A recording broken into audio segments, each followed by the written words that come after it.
It's my turn. I'm not 100% sure I'm ready for this. Is that okay? This is slightly overwhelming. So tonight is really, really special. And the overwhelming thought that has just been in my mind this week, thinking about this evening, is that what makes it special is you. It's really fun to feel like the host of this party, but this space would not be what it is without you. So tonight is special because of you, not just for me, not just Julie, which, Julie, where are you? Can you be my friend right now? Thank you. Not because of my family, Soren, Seth, Matthias, where are you? There's Matthias. Seth, where are you? Seth? Oh. Seth makes his presence known differently than I make my presence known, and that is to be celebrated. Thank you. And Soren, hopefully it doesn't take me out. Okay, thank you. Tonight is not special because of them only. They are a huge part of this. But tonight is special because of you, and I don't mean to mean that. I hope you understand how much that is in my heart and realize that without you, Commonplace wouldn't exist. And it is incredible to be a part of an organization when you think about it, as I've just described. The organization is concerned with more than just itself. And it's incredibly life-giving to be a part of that. And the origin of Commonplace really starts with that. I'm reminded of Julie and I were married, and 6 months later moved from Raleigh, North Carolina to Charlotte to go to grad school. Both of us were trying to figure out what was next in life, and we were working as we did in a coffee house, and we met Greg and Connie Crumpton. And the reason I bring them up is that's really where the story of Commonplace starts. I meet these folks in a coffee house, and next thing I know it, I'm in their house eating food, and I'm talking about life with them, and we met in a coffee house. And they were the first, they had just started a business themselves, and they were the first that even saw remotely that this would be something somehow involved in our lives. And I watched Greg and Connie. They had no reason. I mean, they met me in a coffee house. They had no reason to be concerned about me. They had their own family. They had their own story. They had their own drama. But they were concerned with more than just themselves. And they thought of ways to connect with a young couple, and they saw in them some potential to host a party like this, or host a coffee house party every day. And not too long after, we met Ray and Joanne. Again, they have their own story, their own family, their own drama. In fact, their kids are our age. But they invited us to their home, and they ate with us. Ray was in school with me, and Ray kind of figured out that I wasn't necessarily connecting well with what we were studying in grad school. I mean, I was fine, I loved it, still love it, but it just wasn't happening. But as Ray and I are getting to know each other, he's calling out how much story meant to me and how much the coffee house meant to me, and he also started to see something that was important to me and potentially could be the thing that we would do. Ray happens to come to Western PA to hunt deer. And that's how Western Pennsylvania becomes a part of this story. We have two couples that believe in more than just themselves. Ray has an experience here with Bob, who he hunts deer with. And in 2001, Bob says, hey, a coffee shop's closing down in our little town.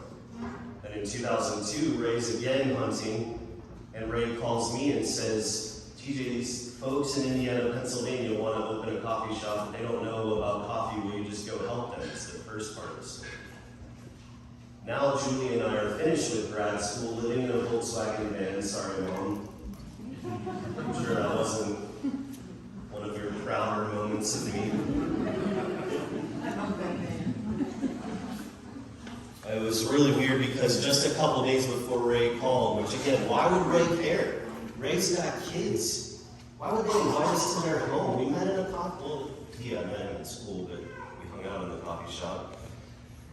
But he made a call. He didn't have to make a call. He's in a deer stand with Bob. He could just be like, that's interesting, great story, big deal, the coffee house closed. But he made a decision to call us and invite us. So we met Bob. We came here in November of 2002. And those of you from this area know what November and winter feels like. It's not the most beautiful place to visit. We weren't convinced. We opened a coffee house off a street, up a flight of stairs in the back. We weren't convinced with this building.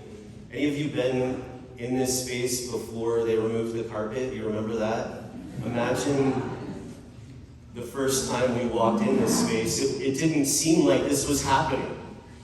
And then we started meeting folks in the community. And many of you know these stories. Bernie told Julie and I he would tirelessly tell the campus and bring them down the hill. Cole Hood got on his knees at China King on Philadelphia Street and begged us and said what a hole was left by the coffee house closing. And we realized there's a community here that cares more than just about themselves. They cared about people gathering and connecting, and that was the tug. So I called Greg, my mentor, who I still do today. When I have a problem or I need advice, I called Greg and I was like, should we do this? And they came alongside us and they helped us financially, through support, time, processing it. Unbelievable. We met them in a coffee house. And here they are celebrating the possibility of us moving.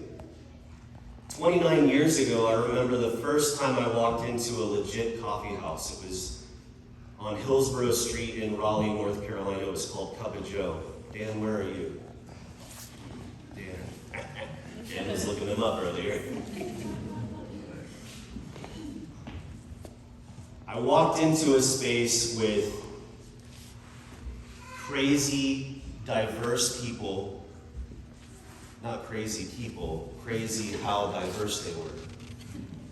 I don't do this often, sorry. Some people were playing chess, some people were reading, some people were hanging out. There was a three-piece bearded dude band in the back screaming in the microphones.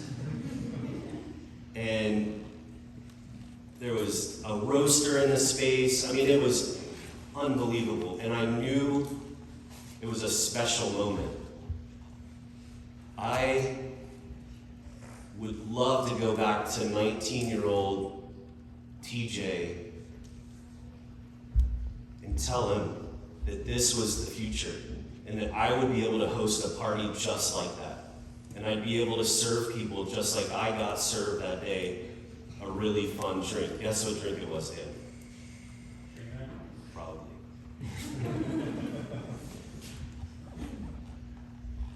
Without Greg and Connie, without Ray and Joanne, Commonplace would have never started. There are people that are a part of this story that we have to take a second and thank. Without them, Commonplace Coffee wouldn't exist.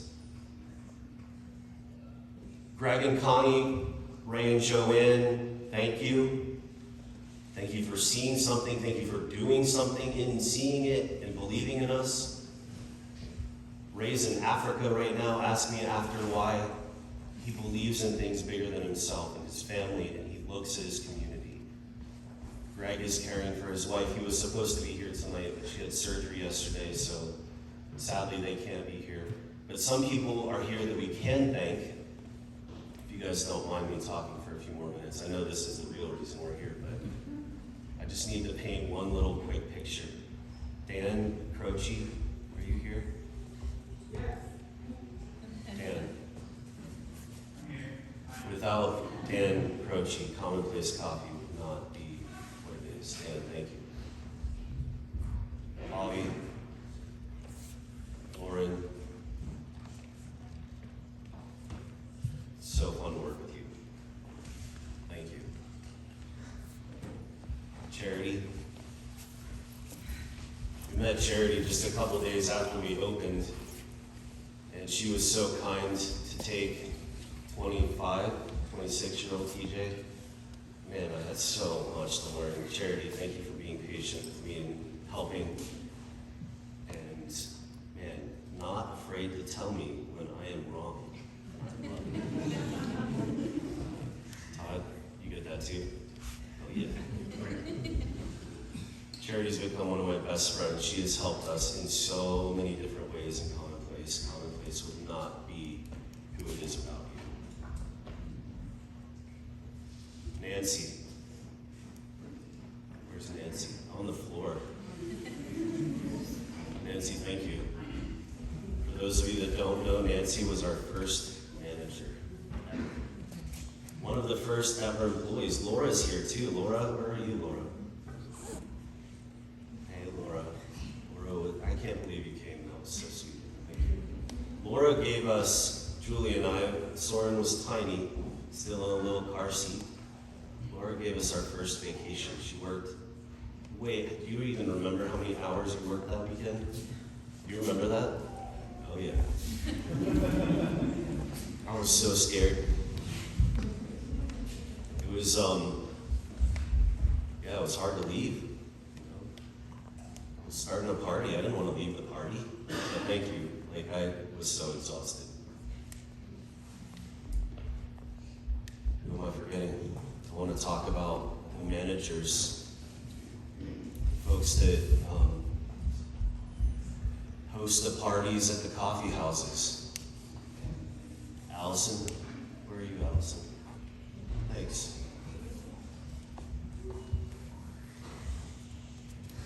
Carrie, where are you, Carrie?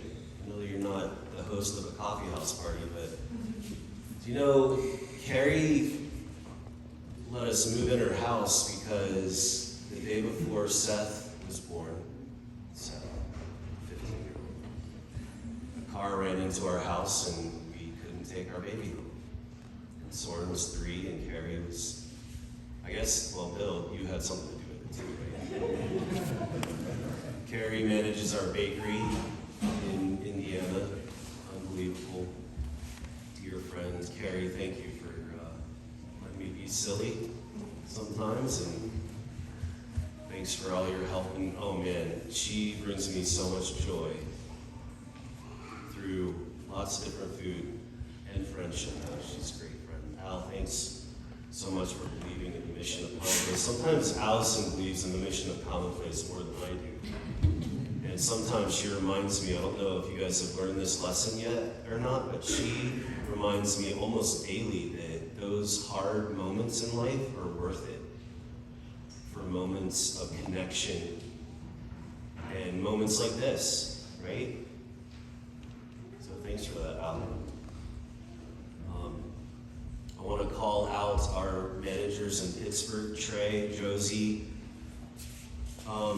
Frank, Casey, Bethany. Bethany's here. Where's Bethany? Bethany is the manager of our Northside shop. Bill and Nan, are you still here? They have to get back to Pittsburgh. They were here too, visiting from the shop. Thank you, Bethany, for setting the party there. Thanks for, I mean, seriously, one of the best cappuccinos. Amazing. Trey, Josie, Bethany, Casey, Frank, Mandy. Mandy is the manager of our newest store. Julie and I met her at a coffee house in Chicago. And now her husband works with us too, man. That's a fun story, but I'm probably taking way too much time. Matt, are you mad at me? Where's Matt? Mad at me? Thanks. All the lead baristas. Oh wait, no, I have more managers to talk about.